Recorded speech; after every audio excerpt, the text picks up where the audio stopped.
Hi, my name is Jen. This is my roommate, Harley. We live here in Blackhawk, Colorado at 9,341 feet elevation in our tiny container home.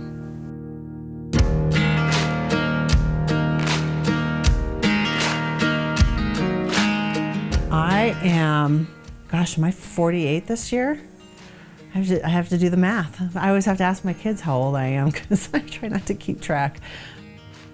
I am a Colorado native and moved up to Blackhawk here. It'll be 4 years in August since I bought my vacant land and started my process of the tiny house build. Love hiking and anything outdoors. Love just being outside every moment that I can, which is perfect for tiny living. My tiny house is 320 square feet. I used a 40-foot high cube shipping container. Purposely used a one tripper, which means that it's only been across the sea once, so it's essentially new. I intentionally insulated the exterior and not the interior of the house to keep the space and the aesthetics on the inside, but also had found Shishui siding. And it is Japanese chardwood. It's a cedar, tongue and groove, so it's a normal kind of siding, but they char the outside of it. So the bonus to that, especially in living in the high mountain spaces, are because it's already charred, it's essentially fire, not proof, but fire resistant because it's already charred. And it also deters bugs and birds a lot better than regular siding. So that was one of the big bonuses, and I just love the look of it. So the knots in the wood coming out from the charred wood is one of my all-time favorites. So I'm so glad that I splurged on that for the exterior siding. I tried to go with the biggest windows, of course, I could find for the living space, just because of the amazing views I have, and wanted to have as much light come into the house as possible as well. Also built Harley his little bed here. He's partially paralyzed right now, so he loves hanging out on his little space out here in the sunshine. Clawfoot tub I found, and going to turn that into a wildlife and bird pond drinking area hopefully this spring. The deck on this side of the house was going to hold a hot tub. It's just not sturdy enough to hold a hot tub, especially with all the water in it. So the hot tub will be on the other side. I poured a pad of concrete on the other side of this. So this will just be bench space and dining space.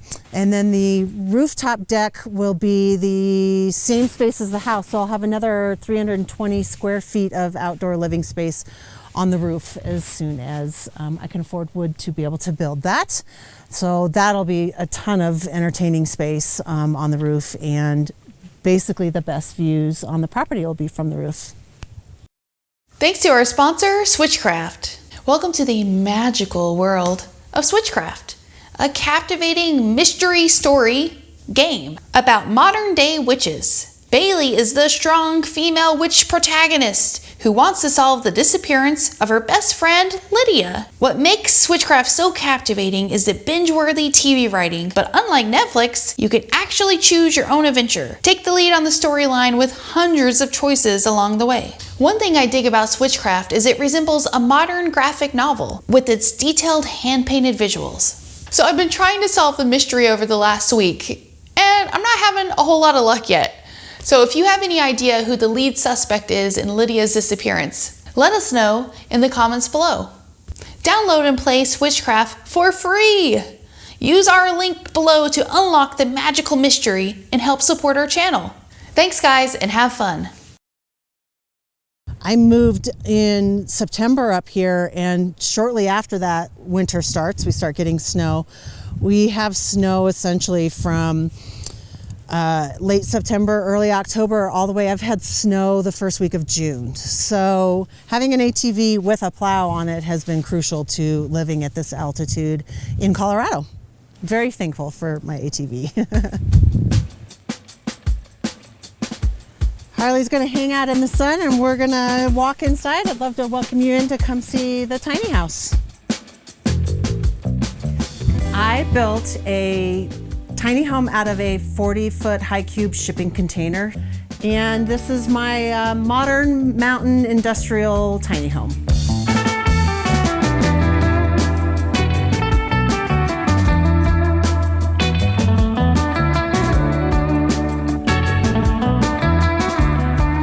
So I built a platform bed just because I needed the storage. Obviously there's no closet in here, so my closet is essentially underneath the bed. So built a lot of things with bins that, you know, open up that you can stick stuff in, clothing in particular. There's some in here that have drawers that open up and just tons of storage space. The best part about it is being raised up off of the ground and being able to see the views from bed, in particular the stars at night, which are really, really amazing up here.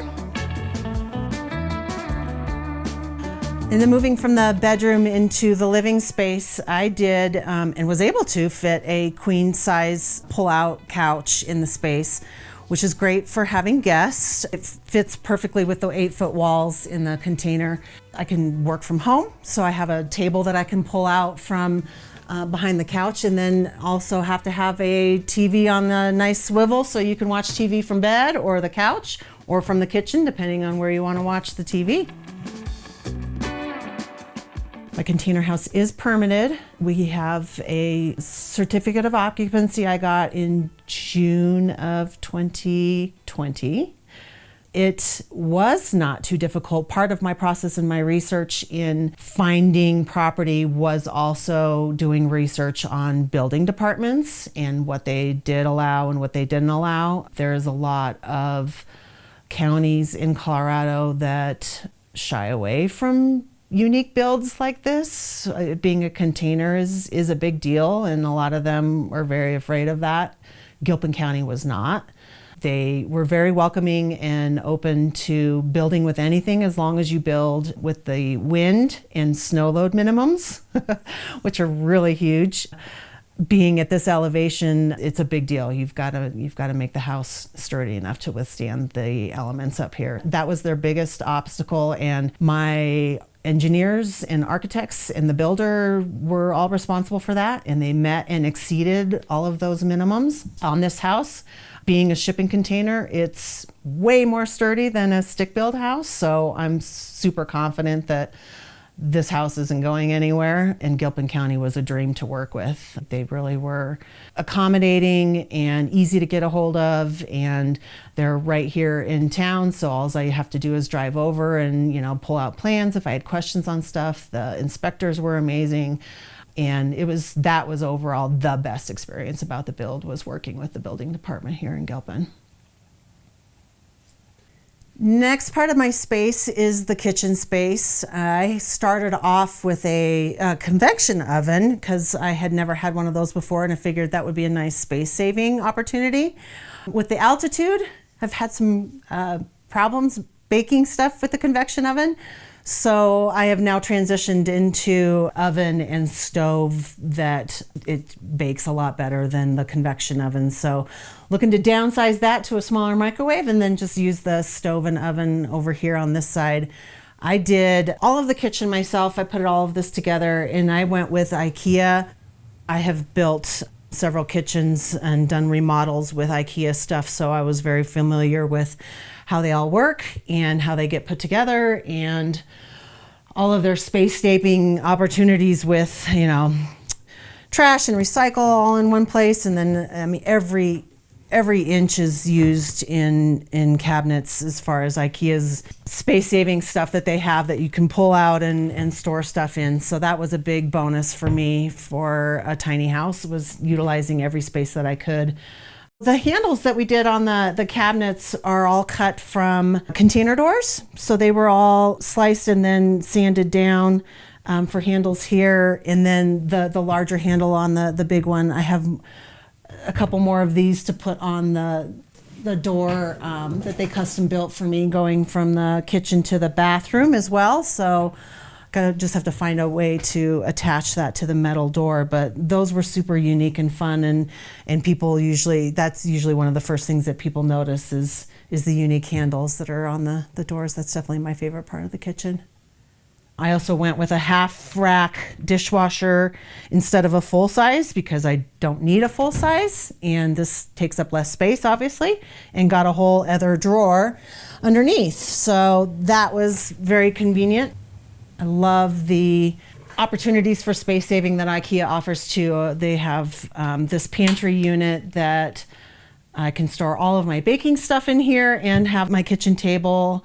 I've definitely fit 3 people around here, could possibly fit 4, so I have stools for 4.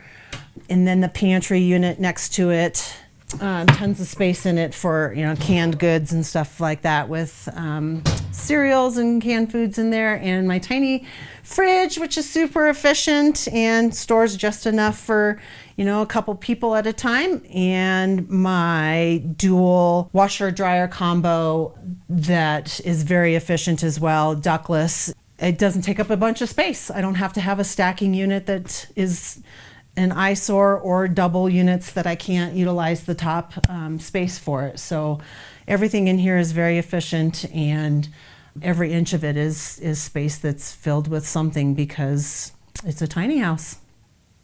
Last room in the house is my bathroom. The only wall in the house goes between the kitchen and the bathroom, and designed that on purpose. Didn't want walls in the house because I wanted to keep the look of the container walls and the space. Obviously, the more space, the better in a tiny house. So insulated the exterior so that I could keep the walls and the aesthetic of the container walls as well, which is super cool, especially in the bathroom because of the lighting and the exposed plumbing and electrical lines. So that was a big goal of mine, was to have that industrial look. One of the ways that I transitioned the industrial look and the kind of cold feel of the container walls was to add some warmer elements, which is wood. And so I added the teak wood sink, which was a great find. And the mirror was one of my very first purchases, which is kind of what I designed the entire house around before I had even started writing stuff out. That was one of my inspirations, with the wood and the metal and the pipe.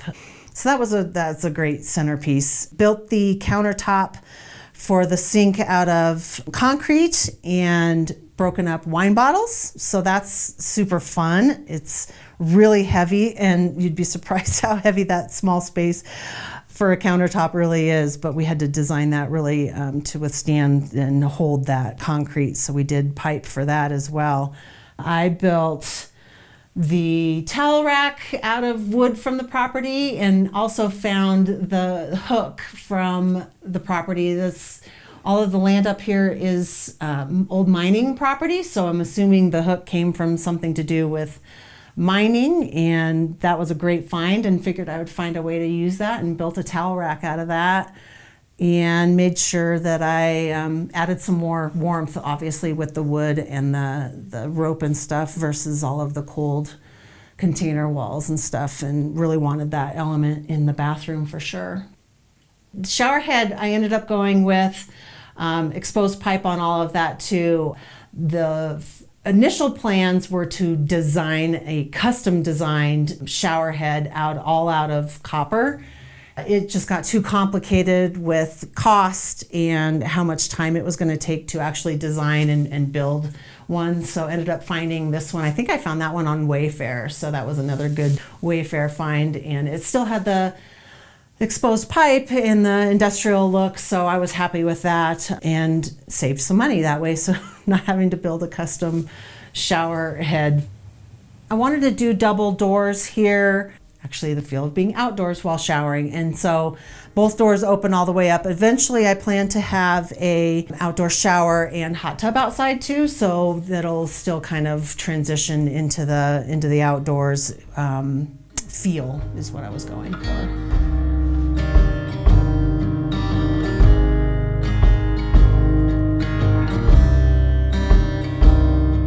My land, believe it or not, I got just over 2 acres.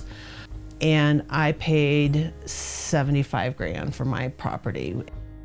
Well, it's been 4 years since I bought it, but 2 years since the build. It's more than doubled, probably closer to tripled in price. Land anywhere within an hour of Denver has tripled in price. So no doubt about it, the land was the best piece of this and the least expensive, because adding all of the other amenities to it, when you've got to get electrical brought on and drill a well and put a septic system in, those were substantially more expensive than even the purchase of the land. Gosh, the septic alone was 26 to 30 grand. I saved a ton of money by being my own general contractor. So dealing with the well people, the septic people, the electrical people, not having to hire anybody locally and or from Denver to come up and deal with all of that was a big money saver too. I probably ended up around 135, 140 with everything finished for the house. Plans for the future are going to be the main house build to the west of this house is the largest open spot on the property. Whether that will be with containers now, I don't know, because of the experience in dealing with this and now that prices are so high too. I'm also looking at other sustainable options with kit homes, hempcrete. I've looked at dome houses. I've looked at all kinds of different options. So I have time. I'm not in a position financially to deal with any of that right now because prices are so high to build and contractors are really hard to find too. So we're just loving the tiny life and love living in this house and just kind of enjoying where we're at now. But long term will be main house down below, and then this will be Airbnb for extra income. If you don't like cold and snow and wind, this may not be the place to be. The benefits of the summertime and the sunshine and the views and everything else and the wildlife I have far exceed any kind of bad winter weather, in my opinion, but some people may not be able to handle it. I had the door open one night. It was probably midsummer and hadn't taken the bird feeders down yet. I take the hummingbird feeders down right around sunset before the bears come out looking for them and destroying them. And then the hummingbirds go to bed, so it's time to get the feeders away. And it was minutes before I was gonna walk out and do that, and Harley started barking through the front door, and a massive bear was out right 10 feet away from the front door trying to get my hummingbird feeder. So those are some of the surprises, but they're good surprises. So far we've had all good surprises when it comes to wildlife.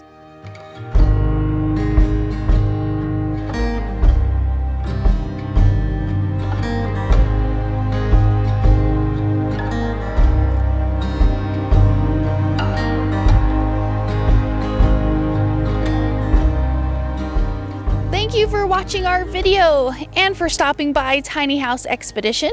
I'm Alexis. And I'm Christian. Don't forget to like, comment, and subscribe. And for more tiny home tours and stories, click the videos below. And join us on Instagram for bonus content, including face-to-face conversations with us. We hope to see you there. All right. Thanks, guys. Have a good one.